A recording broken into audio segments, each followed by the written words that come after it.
सात बुधे सहमति मध्यरातमै खरानी सुदूरपश्चिम र कर्णालीमा सुरु भयो सत्ताको विनाश।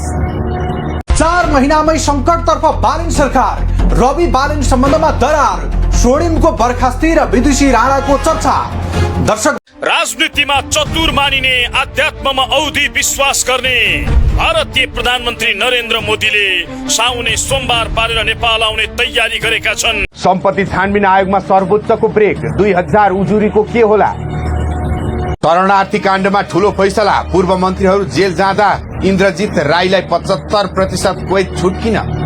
भारतमा चोरी, नेपालमा वैधानिक रूपन्देही प्रहरीको त्यो एउटा अपरेसन जसले हल्लायो नक्कली बिलिबुकको साम्राज्य। सार्वजनिक सवारीको दर्ता बन्द। यातायात व्यवसायी र सरकार बीचको लडाईँले मर्कामा जनता।